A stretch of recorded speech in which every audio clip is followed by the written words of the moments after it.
in a big building, and it was just all open. There was no walls, really. And my coworkers complain that they can hear me from one end to the other. I'm pretty sure that they could. We are not quiet. We're not. Do you know what we're known for? Or what we're supposed to be? Yelling on a field with kilts flashing the opposite people. Or Vikings on a ship saying, "Row! Row! Row!" I think that most of our ancestors, we like to imagine those are our ancestors. I think most of our ancestors were like poor farmers. They're probably like pig farmers. But they had to yell at their pigs across They the did. field.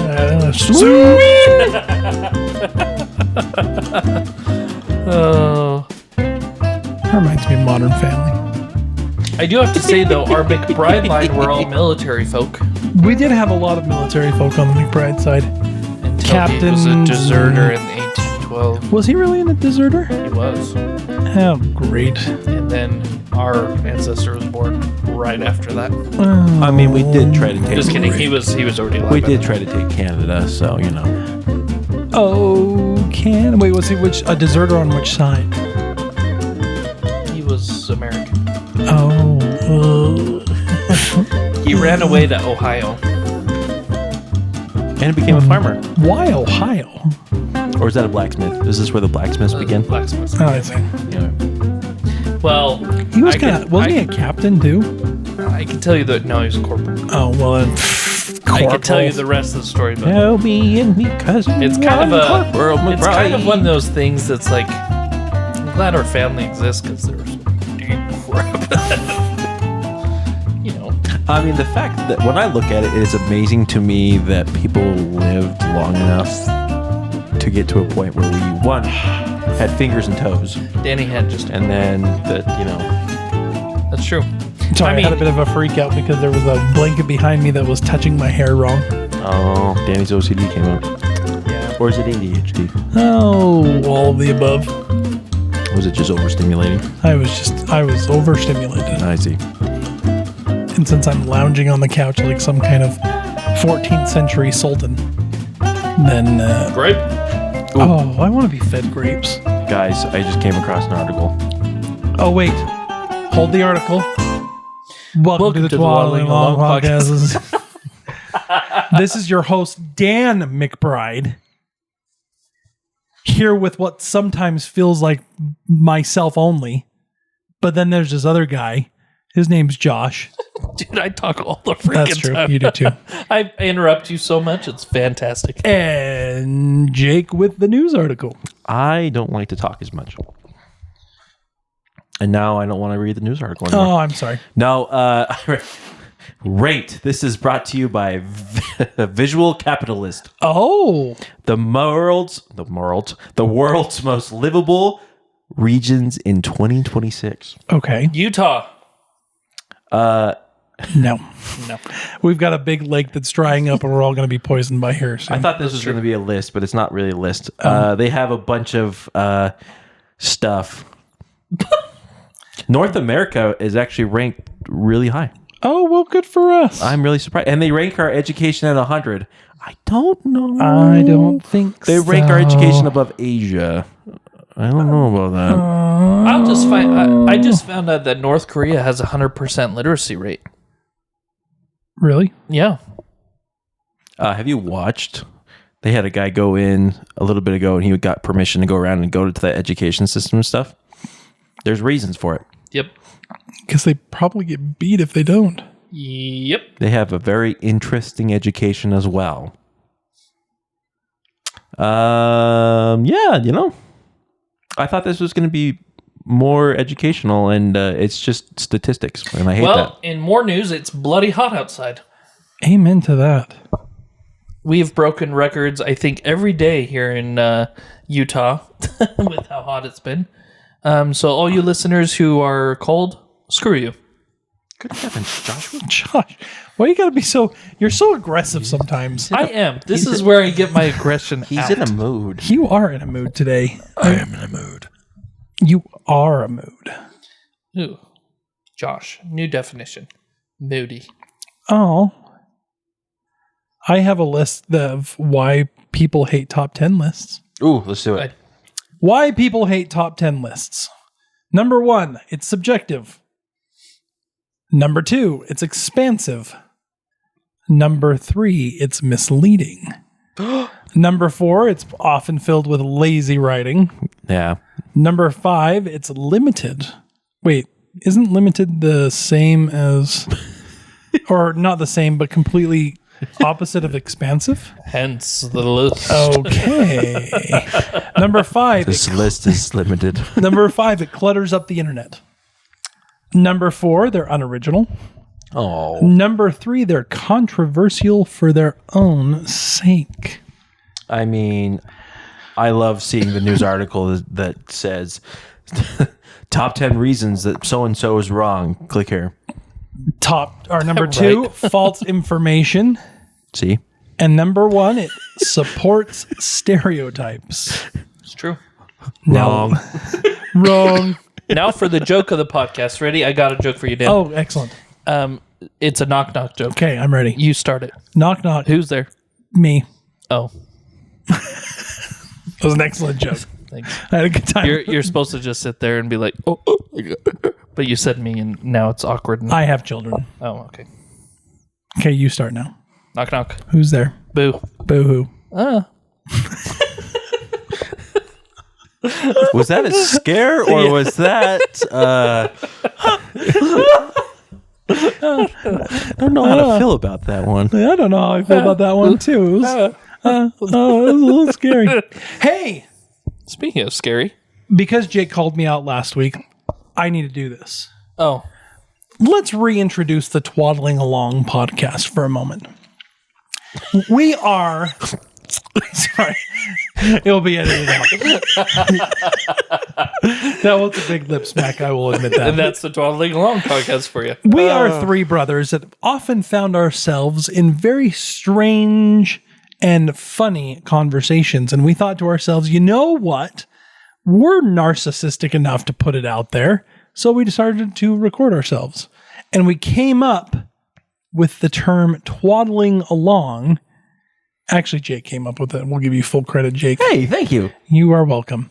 We were trying to figure out a name for it, and Jake said twaddle, and after that, it was like immediate. Jake, where did you find the word twaddle? I was looking up in thesaurus. I don't know what you call them. Thesaurus. Sorry. The thesaurus. Is that plural thesaurus? That's what it is. It's a bunch of thesaurus. You know, That's a new dinosaur. As someone who grew up with a bit of a speech impediment, that's a really hard word to say. Thesaurus. Is it thesaurus or thesaurus? I don't know. I want to say thesaurus, though. It's a thesaurus. It's a Thorthai. But yeah, no, I was looking up and I was trying to find just words that signified the lack of being able to maintain one topic for an extended period of time. Oh, And I found that one. that's lovely. Because the other one that we did find ended up being a word for a not so great urban dictionary definition. That is true. So And what was that, Jake? I don't want to say it. And Then we'll have to put this as a band episode. yeah. We are coming up on our 2-year anniversary, the first week of October. Has it been 2 years? It has been 2 years that we have been twaddling. Do we have to do another anniversary We episode? probably will have to do another anniversary episode. Oh, Should we reach out to some place and we should go and do a live show from like Olive Garden. Oh, that would be hilarious. because they'll totally let us do that. Yeah, I'm sure. yeah. Yep. Some they might. Be like, Some will you people don't sponsor care. us? No, if we're gonna go do it, we're gonna need to go do it at a jazz bar where we can just talk in mellow tones throughout the entire No, we got to go to a Irish pub and drink water. There you go. and get beat up. And get beat up. The plural option of a thesauruses is thesaurus, thesauri. Is it? I was Yes. close. Thesauri. It is I the was traditional totally Latin making that plural up. form. It is less used, and most people will just say thesauruses, but thesauri is actually the traditional. See, I was a little bit too far. I said thesaurus instead of thesaurus. No, it's the Sorai. It's thesauri. thesauri. It's a sore eye. The Sorai. Thesauri of mine.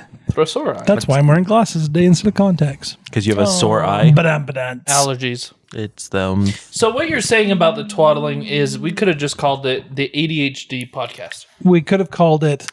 Well, and we need to be careful with that too, because are we technically... What was that? Was that me? I don't know. What was that? did anyone else hear that? That was just, I'm going to have to keep that in because that was almost creepy. I was talking, so it wasn't me. I think it was... I'm all creeped out. I think that was from my stomach. That was that your stomach? I think you were having a epiphany. It sounded like you were moaning quietly to yourself.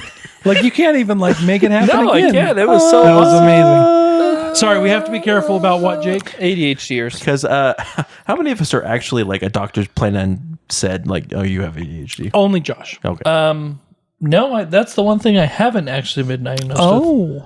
I just have extreme anxiety and depression. I have talked to a doctor about the potential of having it, and he agrees that it is something that is in the realm of possibility, but I haven't had an official diagnosis. See, and I consider myself to be one of those that I have the screen brain, where you focus on screen so much that you no longer can focus because you... I'm just a Gen Zer. You are a Gen Zer. Which is so sad. I was kicked out of Millenniums. I'm pretty sure everyone that listens to this podcast is like, oh, no, you guys have it. Probably. So you just have to listen to Josh for about 5 minutes. Oh, Josh. And because you said that, I think it's my turn this week, you piece of garbage. I'm still reintroducing our podcast. Oh, yeah. Cut that out. In an effort to try to control our more ADHD-like things. I don't even know where I was going. There you go. Thank you. Tendencies. We did try to limit ourselves to 3 different topics. The first topic being history, the second topic being the paranormal, and the third topic being the human condition. Now, what has slowly happened over time is that we end up just talking about whatever we want to and then just trying to fit it into one of the topics. It makes sense. We have also come into a bit of a framework for each brother. Jake loves lists and will do lists often. As much as I can. I do strange and obscure things that my brothers hate. You like narratives. I love a narrative. He loves a good story. I love a good story. And Josh. just skip next. Josh does BS the crap out of it. When Josh really cares about the subject, then he brings 20 pages. If he doesn't... When he doesn't, Wikipedia is my best friend. Josh is the color commentary, I think is what they used to call it. And then if there's any mild change in our scenery while we're having Josh give a talk, he stops and loses all focus. Josh doesn't know where he is. He can't remember. Like if we point out to Josh that there's a light above his head that's mismatched in the rest of the coloring of the place, Josh will focus on that. That's why I don't look at it anymore. Or that mom's sign above her TV. Don't. Or is a little bit tilted. Or the spider on the blinds behind his head. What is that? What is that font called? Papyrus. Papyrus. It is. It's papyrus. Yeah, for the most weird saying. Be grateful, be smart, be clean, be true, be humble, and be prayerful. The weirdest saying ever. The things that are taken directly from the Bible. I guess those were probably written on papyrus. Pronounced by our Lord and Savior. Yeah, those are pretty strange, all right. Yeah, sorry. I don't think he said be smart. Did he just outright say be smart? They were presented by President Hinckley. Peter, be smart. The principles for it. John, be clean. Do we need a... We're going to have a gospel study. Seriously. Let's open it up. We got to find the talk. Fireside. We're going to St. Luke. Sante Luque. That was Santa Luca. I think that's really Santa Luca. I can't remember. Anyways, sorry, I became Jabba the Hutt. That's beside the point. You became Jabba the Hutt. Each brother. I'm going back. Here we're going back to the topic. I'm still introducing the podcast. Sorry, we're gonna get there. Each brother takes a rotating subject each week. It just so happens that this week is Josh's. And Josh is supposed to be doing the paranormal. Josh can't stop playing with his microphone. That's because I'm going to cough, so I just throw it away. But you don't cough. But you don't cough. Yeah, that's because I don't want to breathe in it either. Oh. I don't want to wanna- be like, Well, how about this? Do what I do. Turn your head. well, And then when you need to talk, come back. I- then turn your head. I guess I could do that. Use them neck muscles, man. So Josh, Yabba the, yabba the fat.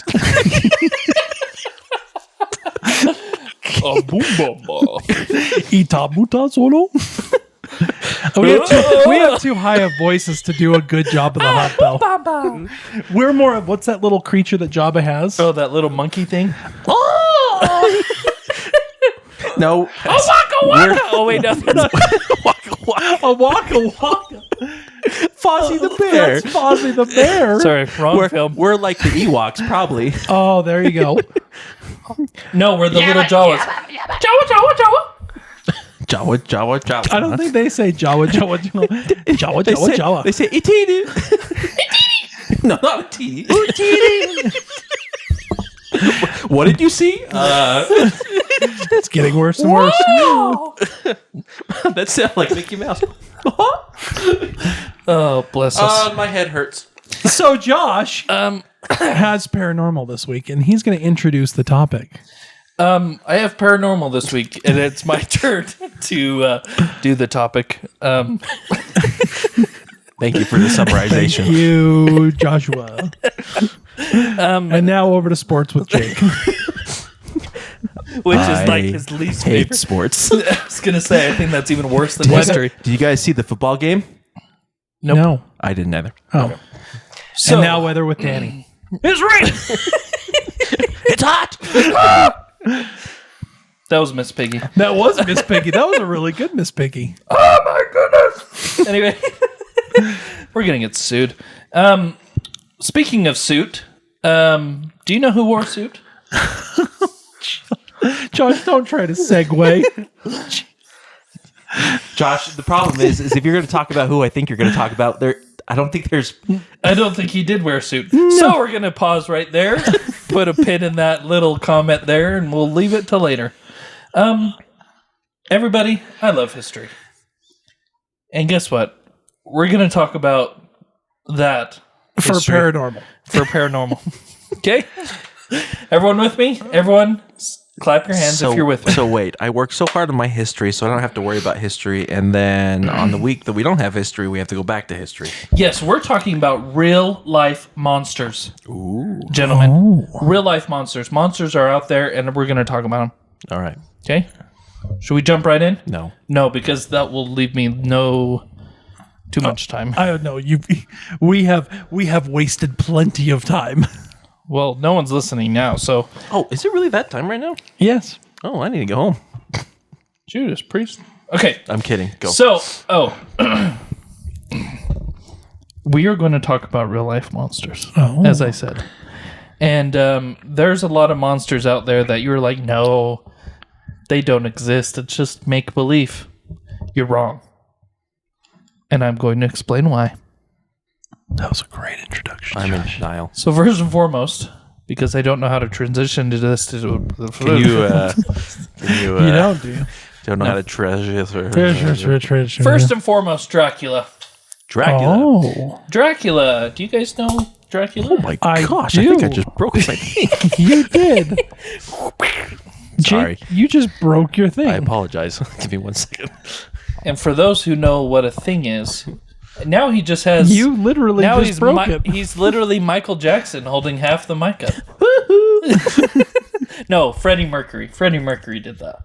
Anyway, Dracula. Everybody, do you guys like Dracula? I do. I actually just got done reading Bram Stoker's Dracula about a year ago. You mean the 1897 Gothic horror novel by Irish author Bram Stoker? Why, I do. Can you summarize it for us? I can. Okay. A man goes into a place called Wallachia, Transylvania. And in Wallachia, Transylvania, he comes across an old castle and a count. The count is transported back to England where he becomes a vampire. Well, he's already a vampire, but he wreaks havoc and eventually he's killed by the lover of a young woman and a guy by the name of Van Helsing. Also known as Hugh Jackman. Sure. Yep, Count Dracula, everybody. Did you know he existed? What? It's true. Tell us about him. Well, his real name was Vlad the Impaler. He really wasn't Dracula, but we're going to kind of dive into the very big similarities that some of these monsters that we'll talk about have with real historic people. So Dracula was lived in Transylvania or Wallachia in modern-day Romania. And Dracula actually is a Transylvanian name. Did you know that? It is. Yes. Jake, did you know that? What are we talking about? That's what I thought. Dracula was actually Vlad the Impaler's like surname sort of thing. So it was Vlad Dracula. Vlad Dracula. Was it really? Yes, it was. Wow, I'm learning new things.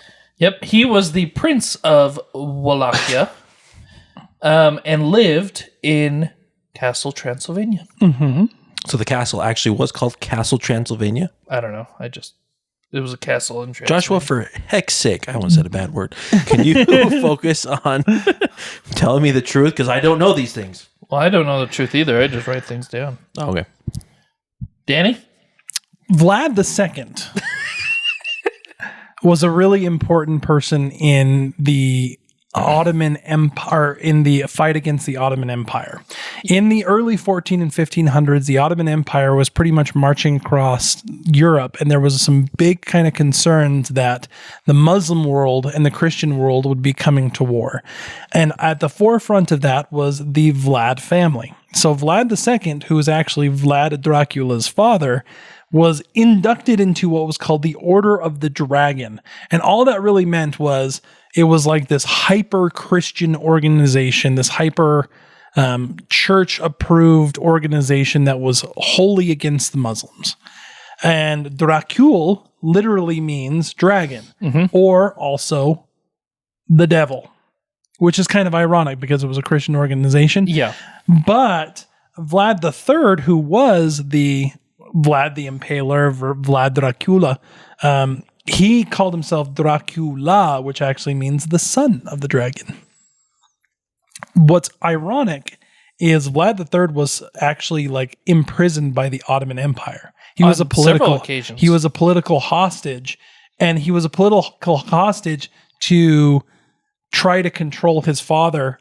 And he, instead of like sitting on his laurels, the thing that he decided to do was he decided to study like extensively all of the different things that were happening within the Islamic world, including like torture techniques, military strategies, and different things like that. And so when he was finally released, he just turned what was happening in the Ottoman world already against the Ottoman Empire.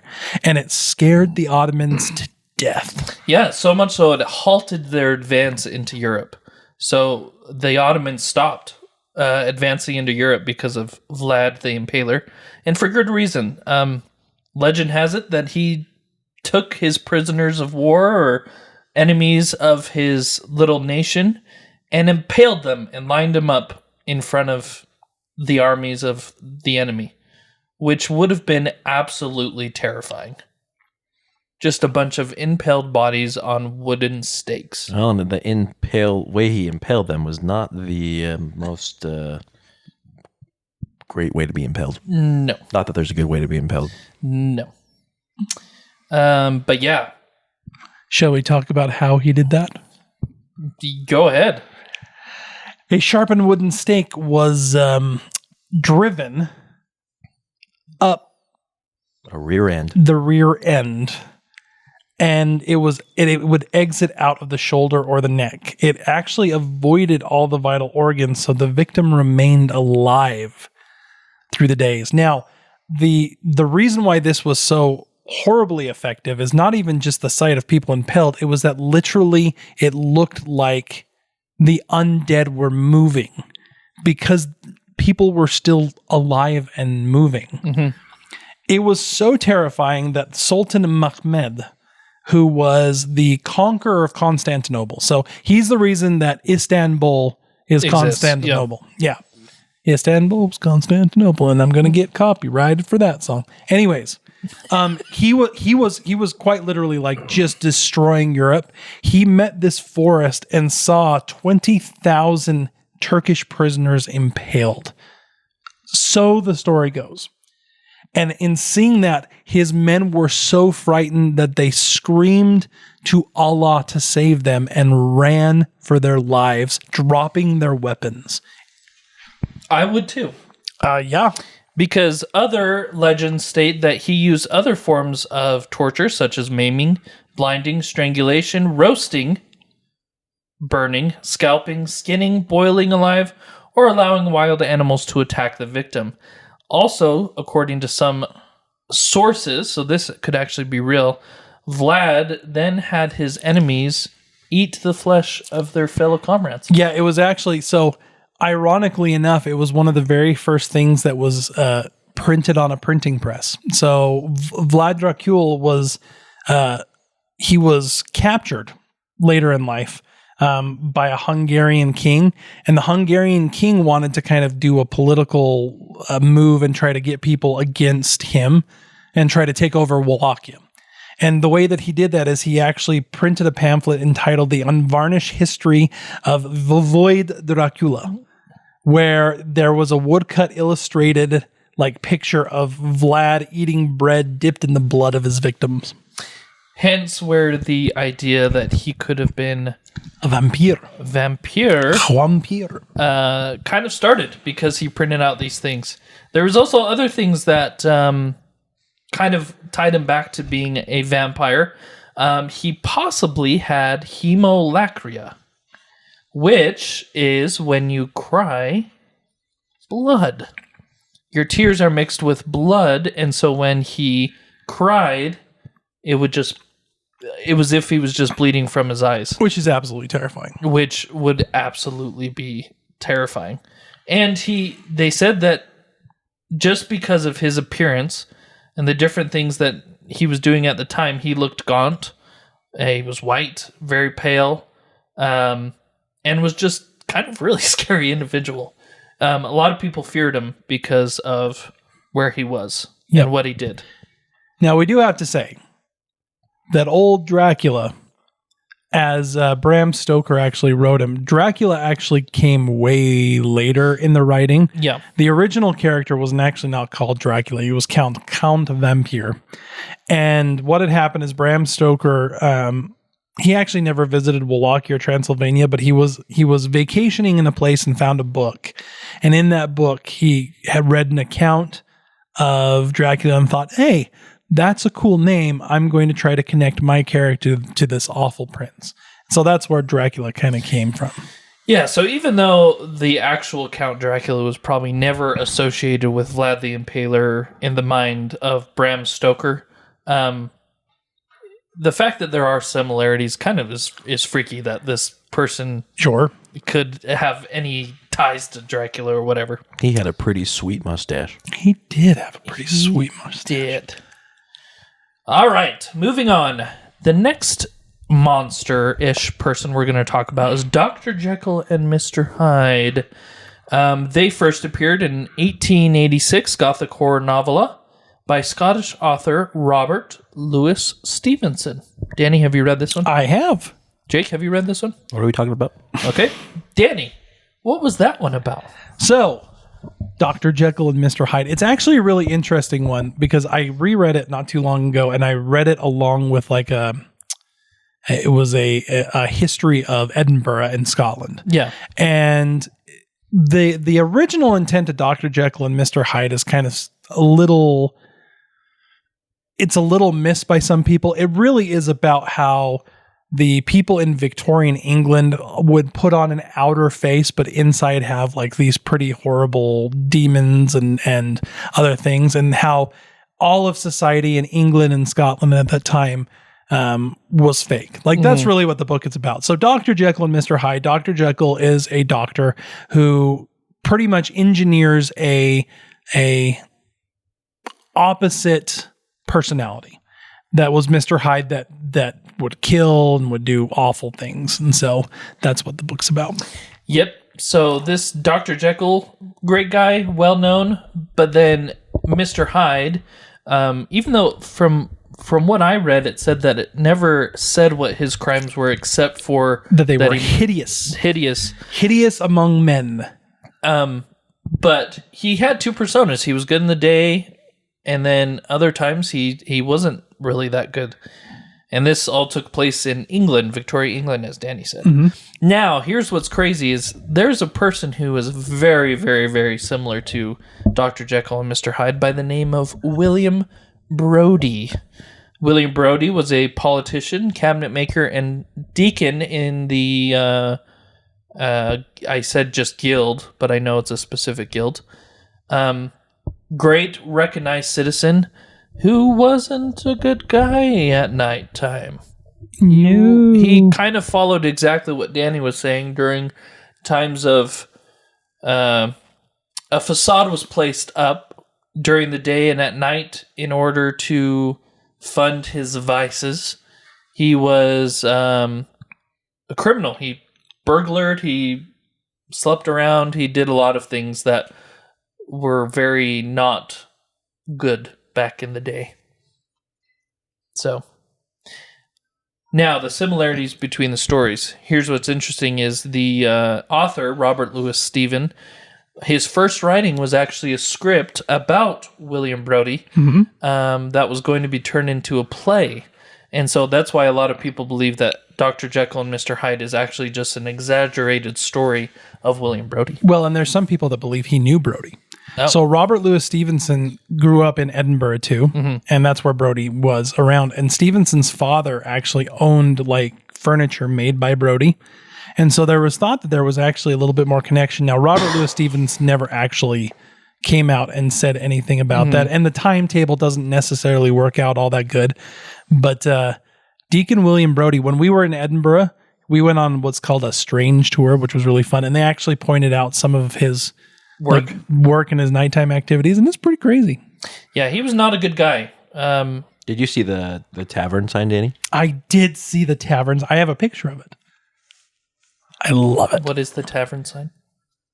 Oh, here, let me see if I can find it. Jake, explain the tavern sign while I look for the picture. There's a tavern sign that depicts Deacon Brodie. And by the day, it's just kind of a normal, respectable citizen. But then at nighttime, the sign becomes a thief. Oh, interesting. Yeah, to put it in perspective for all those, if you think of Jack the Ripper, not necessarily like killing young women or different things, but very similar to William Brodie at night, where he got away with a lot of things at the beginning. He was later caught. But he did some pretty horrible things to a lot of people. I'm reading that he also potentially based some of it off of his friendship with a French teacher, Eugene Chantrel.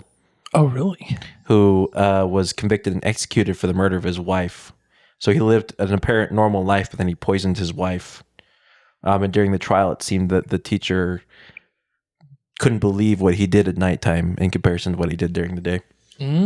So there was no knowledge. And now, Danny, in Dr. Jekyll and Mr. Hyde, in some of the interpretations of the story, he didn't know that he was Mr. Hyde. No, he didn't at the beginning, but he did realize it near the end. Like when he was going, he had an understanding that his consciousness of Jekyll was disappearing and only Hyde would be left. Gotcha. So he did talk about it.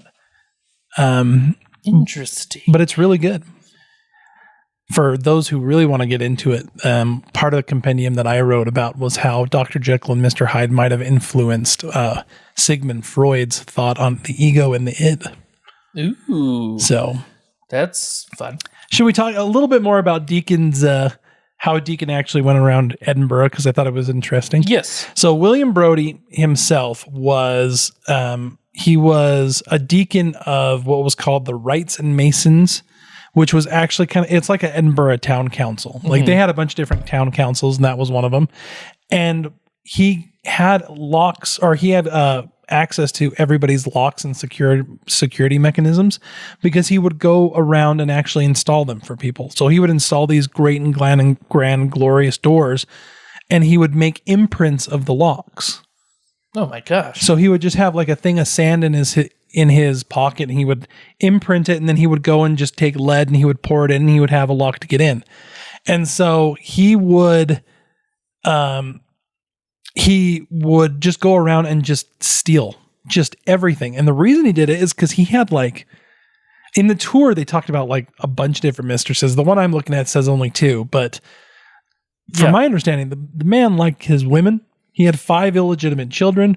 He was completely addicted to gambling and introduced cockfights into Scotland. Nice. His thefts were actually undetected for years and years and years. And he was like really good friends with the magistrates and the police of the time. He was actually kind of a really funny character because he was, if he wasn't so wicked later on, he was kind of more of like a Robin Hood-esque character. Interesting. But yet he was caught. He was. Tried to flee to the Netherlands and then was hung. Hung for his crimes. He was hung in Edinburgh in a gallows that he designed. Wouldn't that just be awkward? Yeah. He was hoping he'd survive it. Yep. Because he thought that he thought that he had made a mistake in the designing and the I'm trying to remember exactly how it was put on our tour, but he thought that the gallows had a weak point. And in British law at the time, if they failed at the gallows, that was their punishment. Yeah, your punishment was considered decreed. It did not fail. He died. Get wrecked, William Brodie. Deacon William Brodie. So moving forward, the next monster we're going to talk about, and when I say monster, I should say the creator of a monster. Who was himself the monster? Dr. Frankenstein. Because I've watched Young Frankenstein, and it is not Frankenstein, it is Frankenstein. Josh just said Frankenstein in like 3 different ways. I know I did. Dr. Frankenstein was a Mary Shelley's 1818 novel entitled Frankenstein, which talked about Victor Frankenstein, who was a scientist trying to study several different things, but one of the things was reanimation of corpses or cadavers. And as we all know, he kind of succeeded and created a monster himself. He also became a head admiral.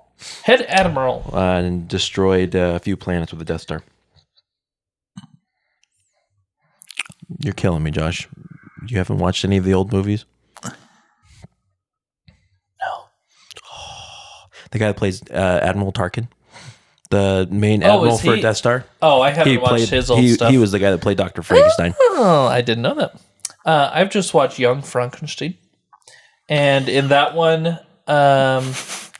So you're basing all of your knowledge about Frankenstein off of Mel Brooks movie? Yes, absolutely. You know something? I appreciate it. For a long time, I thought Frankenstein was the monster. I didn't realize that the monster was a creation of Frankenstein. So yeah, I'm very skewed. But here's what's really freaky. Dr. Frankenstein, or Victor, was based, or loosely based, or probably based, or maybe associated with a man by the name of Johann Conrad Dippel, who also wanted to do or did experimentations with corpses and the transferring of souls from one cadaver to another to try to reintroduce them into life, which is kind of creepy. Very creepy. If you ask me. And here's what's crazy is he was born at Castle Frankenstein, John Dippel. That's why a lot of people believe that he was the main influence for Victor Frankenstein. But Dippel's whole life goal was to do what a lot of alchemists were trying to achieve, which was to create an elixir of life and to prolong life. And so he did a lot of experiments and different things to try to do that. Like shocking a body and dead animals to see if they twitched or moved and stuff. Now, did any of Dippel's stuff work? No. He did not create a monster, but he did test on a lot of, probably without permission, corpses and animal corpses after they were dead. Yeah. Which is gross. It is gross. However, he did create what was called Dippel's oil, which he believed was the elixir of life. But as we can tell, he's dead, so it didn't work. Do you guys know how Frankenstein came up to be? Have you guys ever heard the story of how that was written? No. So in 1816, there was a volcanic winter, which meant that for an entire summer they really didn't have a summer. Yeah, there's a volcanic eruption. It was Mount Vesuvius, wasn't it? It was Mount Tambora. Yeah, not Vesuvius. That was Pompeii. Now Mary Shelley was only 18, and she had gone to a getaway with her husband and then Lord Byron, who Lord Byron is incredibly famous. Like he read Don Juan and a couple of the other really big books of the time. And they were at nighttime, because they had to stay indoors, they couldn't go out. They would amuse themselves by telling each other ghost stories or reading ghost stories. And Lord Byron came up with an idea that everybody should go to the opposite sides of the house and write a ghost story, and they would all come back together. And Mary Shelley, remember, who was only 18, was terrified. She thought she couldn't actually get a story put together. And then she had this idea. She called it a waking dream, where she saw a pale student kneeling beside a thing and putting it together. And it literally came to her all at once. And then she literally almost dreamed it into being. And that's how Frankenstein came about. The really creepy part about that whole thing and how it actually connects to Johann Conrad Dippel is Dippel did a lot of work around what was called galvanism, which was the idea that you could use electrical currents to cause muscular twitching like you were talking about, but it would also influence dreams and the dreams of others. Oh. So it was kind of a weird, funky thing. So that's creepy. I like it. Did you talk about what Dippel's oil? Yeah, his elixir of life. Yes. So did you read or did you talk about, sorry, I missed some of it, but did you talk about what actually would happen if you had it? No. It was a great laxative. It was a fantastic laxative. And it was like this tarry liquid, and he would take it and he would poop his pants often. So. Poor Dippel. Poor Dippel. Well, he deserved it. He was shocking dead things. All right. Moving on to a few more. This is one of my favorites because it's kind of creepy. And it probably has nothing to do with the story, but, it's okay. I made the mistake of reading this to my kids on Halloween. Not realize Frankenstein to your kids? No, the next one that Josh is going to talk about. Legend of Sleepy Hollow. Oh. It's kind of freaking... No, kids, gather around. I'm going to read Frankenstein to you. Several hundred pages. So, The Legend of Sleepy Hollow is an 1820 short story by American author Washington Irving. He's also a Jamaican-American rapper and singer. I just typed in Sleepy Hollow and it came up with that. Oh, I was like Washington Irving is? I don't think so. I was really confused when I pulled it up. So, all of my information is based off a Disney short called The Tales of Ichabod Crane. Okay. Adventures of Ichabod. Adventures of Ichabod, whatever. And narrated by Bing Crosby. Bing Crosby. Anyway, Oh, there we go. in this story, Ichabod Crane shows up to this valley called the Sleepy Hollow and becomes a school teacher. And one guy gets jealous by the name of Brom Bones. And during a party, he creates a story that there's this headless horseman out in the forest. And while Ichabod Crane is walking home or riding home, he is supposedly killed by the headless horseman, and the horse returns back without a rider. Okay, so that's the story. Do you know that this actually could be a haunting? A true haunting? What? In the Revolutionary War, there was a battle called Battle of White Plains, which took place in the area of Sleepy Hollow.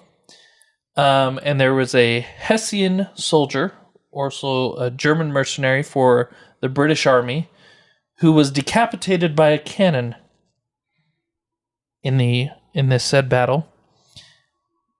He was taken and was buried in the old Dutch church in Sleepy Hollow. Isn't this just the Sleepy Hollow movie by This is straight up true. I don't know, because Sleepy Hollow was the 1999 blockbuster film by Tim Burton. Josh looked up real facts. Real facts, and they're just like retelling the Tim Burton story, because that sounds very much. It like comes Tim from a journal of a guy, by the name of Tim Burton. I knew it. Sergeant Tim Burton. Yeah, but he haunts the place. Yeah, no, the Battle of White Plains was a very real thing. Yes. And King George really did hire 30,000 German mercenaries. That's where the Hessian came from. And there was one who died. And that's all we know. Following the battle, the soldier's body was carried back to the small Dutch settlement of Sleepy Hollow in the old Dutch church. There you go, Josh. There you go. Told you. There you go. And from there, they went, and since excavations have been done in that area, and his body was never found. Oh, then it's real. And so therefore, they believe that his body was brought back up, and he rides a horse and haunts the forest of Sleepy Hollow. Irvin also took a lot of stuff from other places. Yeah. And there's a really cool German legend called the Wild Hunt that he took a lot of like the imagery and everything for. So yeah, there you go. If you're up in Upper New York, don't go to Sleepy Hollow because you'll probably be dead. Well, Sleepy Hollow is the name of like one section of it. I think it's Tarrytown. That was the name of the actual Tarrytown and Sleepy Hollow. There you go. Tarrytown. Tarrytown. In Westchester County. New York. In New York. Okay. Now hold on a second. Ooh. Danny has more facts for us.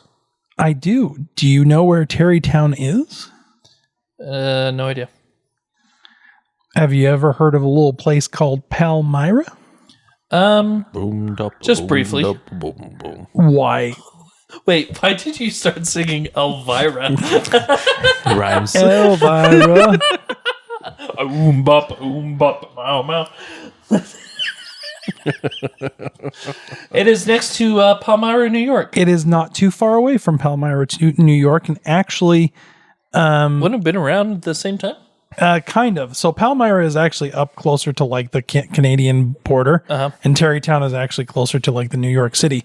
However, there is some connections because in Palmyra they actually had a story of riders that would go around at nighttime, like the Great Hunt. Interesting. Anyways, So for all our LDS listeners who have ties to Palmyra, the Big Hunt, the Great Hunt, Headless Horseman. the Great Hunt. Ooh, okay. With the little time left, we're going to talk about another one. I'm going to skip here and talk about the Grim Reaper. Oh, you don't want to talk about the Ulfnor? No, we'll skip that one. Ulfnor. The what? The Ulfnor. Werewolves. Oh. But the Grim Reaper, since we could just kind of ramble this off, if anyone has seen Monty Python, I'm basing a lot of my knowledge You off are of cinema. Yes. That's where I get my history, and that's why no one should use this as a professional paper. Monty Python has a small clip in it where they yell, "Bring out your dead," during the Black Bubonic Plague. Bring out your dead. And they bring out their dead, throw him on a wheelbarrow, and he says, "I'm not dead yet," but they carry him away after hitting him with a shovel. Yet. Now, this is just a comedy and portrayal of what actually happened in Europe about 1,000 years ago, called The Black Death, where a lot of people died because of bubonic plague and rats that were kind of chased from the Mongolian hordes into Europe. The Mongolian hordes. So, with this being said, because they didn't have really good idea about germ theory or medical help, there was these things called the plague doctors. And if you look up plague doctors, you'll probably recognize them from different movies, but they are scary. If I say so myself. They wear black cloaks and have a mask that has a long snout that they would put herbs and stuff in as almost like an air filter, because they thought that the bubonic plague at the time was bad air, per se. Yep. And so Per se. And so these doctors would walk around with their long masks and these black cloaks, also helping people, but also when people died, they were the ones taking these bodies out so they could be buried. Mm-hmm. Hence where the myth and the legend of the Grim Reaper comes into play. The plague doctors were so much associated with death. Every time a plague doctor would go into a house, usually someone would die because they had the plague, that people started believing that this mysterious black figure was death itself, known as the Grim Reaper. Now, for all those who don't know what the Grim Reaper is, look up Billy and Mandy. He's Jamaican. He's Jamaican. It's a skull. Sleepy Hollow. Oh, it's all connected. Oh my god. Are you going to talk about the Danse Macabre? No, you do it. Done. The other thing that was very, very famous in medieval Europe and actually probably came about because of the Great Plague was there was an artistic thing that rose that was called the Dance of the Macabre, where people would draw these and paint these portraits of skeletons that would be leading people to their demise. And it was incredibly famous. There's if you actually look it up, there's full mural paintings of the Dance of the Macabres. There's really famous authors like Hans Holbein that did woodcuts that are really popular.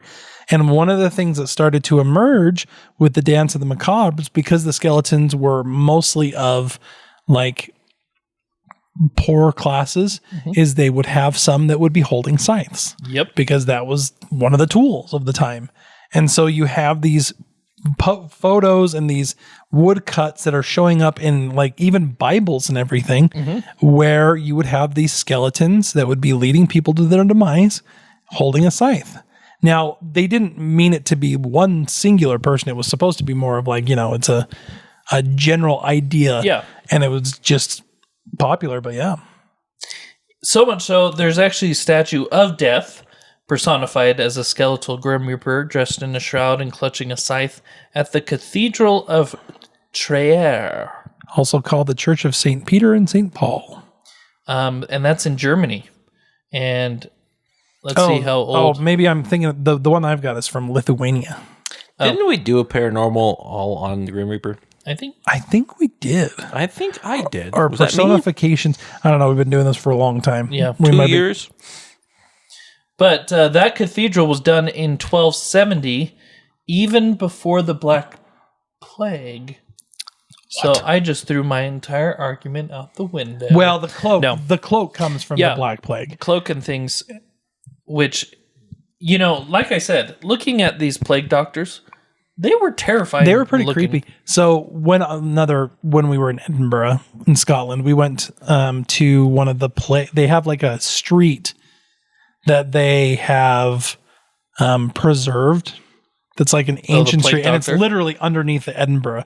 And they do talk about the plague, and they talk about what happened, and they have like depictions of plague doctors there, and you can even get little stuffed plague doctors. It was very fun. But it would. Like seeing one in person, it kind of is it's a creepy thing. It would be horrifying to see them like that's the last thing you see. The last thing you see. It's crazy. All right, last one. The one that we will wrap up on. We'll skip the chupacabra. The chupacabra. Which is just coyotes with mange. Chupacabra. And go to the final zombies. Ooh. Voodoo Zamba. These are actually kind of creepy because we're kind of seeing a resurgence of this type of thing in certain places that are heavily self-administered zombification. Yep. Also known as fentanyl. Yep. But zombies, for those of you who don't know what a zombie is or hasn't watched Walking Dead, they're the undead. They walk around. Good explanation, Josh. And they're trying to eat your brains. If you talk to Jake, he can sing the zombie song for you. There's a zombie on your lawn. Yep. That was excellent, Jake. Thank you. And so zombies have been or a huge... Or are you talking about the he-she version? He-she version. I'm just a lonely zombie. Thank you. Zombies have been... I'm just a lonely zombie. Danny. That was good. I'm just a lonely zombie. Just trying to harmonize. Messed up big. We can cut that out. Anyway, zombies have been huge in popular culture recently, but they are actually older than you think. How old are zombies, Joshua? How old are they? I'm texting. I'm not looking up in Google. Really, really old. 17th and 18th century is when the first pops of what would be considered zombie came out. They probably came from enslaved Africans. There was some beliefs in Africa about what was called the Guinea, which was like your ancestral spirit world. And they believed that if you committed suicide or were killed in certain ways, you were forced to wander the plantations as a mindless servant and wouldn't enter into the Guinea. And for some odd reason, that etymology ended up being a zombie. Now I have no idea why, but it started off as like a rural thing in the late 1700s in Haiti and kind of slowly moved its way into like the greater world of like literature and everything after that. Yeah, zombies became more and more a part of voodoo practices. Very much so. That came from the Haitian Creole people. Yep. And so that influenced down into Louisiana. So much so, if you've watched Princess and the Frog, the Shadow Man can actually be classified as a zombie. Did you know that? It is someone who has basically begged for the death and is influenced by a sorcerer or a witch or... known as Bakors. Yeah. And reanimated. And so if you think about Princess and the Frog, he's already a dead man, his soul to soul. Mm-hmm. Therefore, he is a zombie in voodoo. Now, what's creepy is that there have been people who have gone down and actually tried to figure out what was going on, because there was documented things that were happening where it really looked like someone was zombified. Uh-huh. And what they found is these Bakors, these sorcerers, were actually mixing together a tetrodotoxin, which is, if you've ever seen The Simpsons, where, was it The Simpsons that they were licking the frog? What was that? That might have been South Park. Anyways, the where you lick a frog and have like a hallucinogenic effect. It's been on a bunch of different things anyways, or like if you ate dried pufferfish, the stuff would send you into such extreme hallucinations, and you would have such extreme like amnesia and disorientation that you would literally lose your ability to have any kind of self-determination. Yep. So they poisoned you and made you a zombie. Yep. In its essence. And what we were talking about before is that there are drugs that mimic that even now. Fentanyl is one. Mm-hmm. Any kind of tranquilizer in a high enough portion will actually take that away. And so you see, people on the side of the road that are frozen in place and looked like a zombie. In all etymological sense, they are. That is zombification. It is the definition. And that's what brings me, it kind of wraps up what I wanted to bring these up for is, we have these stories of monsters and different things, and it's all make-believe, Dr. Jekyll, Mr. Hyde, the vampires sucking your blood, blah, blah, blah. But in reality, if you look at the true definition of these characters, these monsters have and will continue to exist around us. Just like zombies, we have zombies today. You mean every time I tell my kids, no, monsters aren't real, you're trying to make it so I'm not telling the truth? Exactly. Well, and here's the other thing that kind of creeps me out. Because I read a lot about this one because I was very interested. I thought it was a really cool idea. You read about the monsters, and then you read about who they're based off of, and you realize the people and the things that they're based off of are even creepier than the monsters. Especially the voodoo thing is creepy because they would make the person seem like they died. Yeah. To subjugate them. Like it's just it's weird. And like you go back and you see like Mary Shelley and like how she came up with Frankenstein monster and the practice of like alchemy at that time, and where people were really doing things to try to reanimate the dead. And it wasn't as clean as Dr. Frankenstein. No. There was grave robberies there. I mean, it's really fascinating stuff. Yeah. So the question that I should have posed before we even began. Ooh, final question. Are monsters real? That's up to you. No. Jake says no, and that's because the toots keep them away. They do. The toots keep the monsters away. But in reality, yes. No. They might be, and they may just be 2 doors down. That's creepy. Not the Johnsons. I'm trying to think who's 2 doors down from us and going, oh, well. I know, we're 2 doors down from you. No, that's terrifying.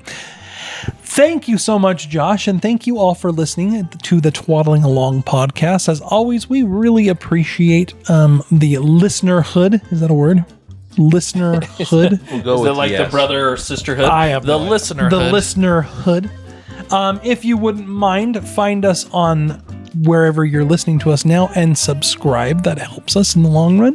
If you have any ideas for future podcast themes, remember they have to fit into history, paranormal, or the human condition, which means anything. You can do anything that you want. We'll probably end up doing it. Anyways, you just reach us at either any of our social medias or on our emails at twaddlingalong.com. That's emails, plural, at twaddlingalong.com. And thank you for joining us. Okay, final word, Josh. Final words. Monsters are out there. Be careful, people, because guess what?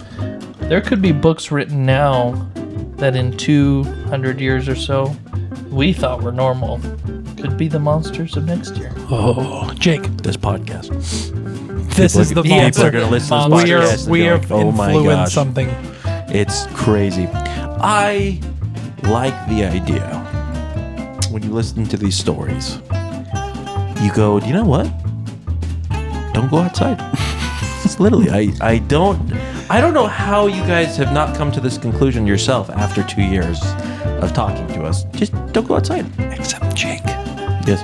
What happens if someone makes a copy of your key and comes inside? Ooh.